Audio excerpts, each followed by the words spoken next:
What you see here is a daruma, and that's a metal band. And these are tattoo artists doing what they do best at one of the most unique events I've ever been to in Japan, called Tattoo Bash.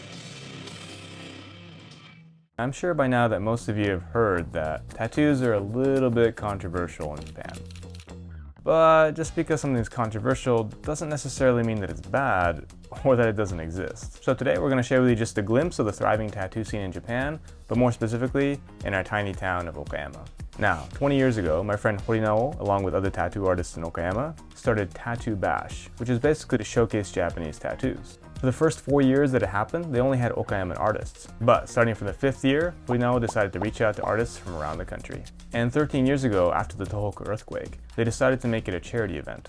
And since then, all the tickets, event merch, auction proceeds, and personal donations went to philanthropy. However, due to stifling legal trials called Shisei Saiban, the conditions required for legal tattooing became a massive hurdle for tattoo artists. Basically, in 2015, an Osaka court ruled that tattooing is a medical procedure and therefore requires certified medical professionals.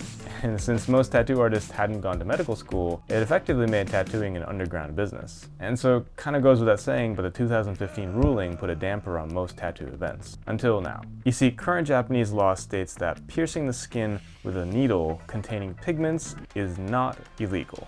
And so, after a 10-year hiatus, Horinao and his friends were able to revive Tattoo Bash, with 12 tattoo artists and 9 bands come together for a day of art, music, and charity. It was a little bizarre to see all these non-typical Japanese people getting tatted and showing off their sleeves. And the tattoo artists were also serene and hyper-focused on their craft, completely juxtaposing the high-octane metal bands on stage. I personally don't drink, smoke, or have tattoos, so I felt a little bit out of place, but I was really happy that Horinao invited me to this event. And it's a random observation, but it seemed like the event goers are really enjoying life. I mean, not to say that Okayamans are boring per se, but it is kind of unusual to see them looking happy in public. And so conversely, the people at the event just seem to be unashamedly having a good time, cheering, laughing, and being comfortable in their own skin.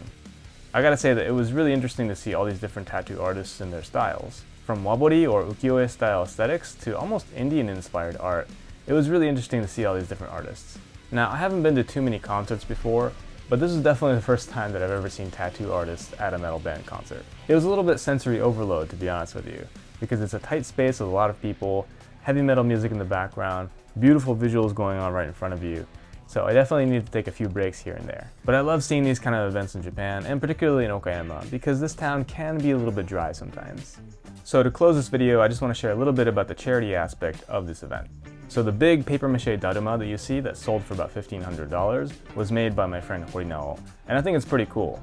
How the person who won it is going to display it at their home, I have no idea. But I think it's really neat. Anyway, the people who helped organize Tattoo Bash will hold another concert in September, and in October, they'll go to the Noto Peninsula to donate their money. Anyway, I've left links to the various tattoo artists from Tattoo Bash in case you want to get in touch with them or just check out their art. So that's it for today. I hope you liked what you saw, and peace.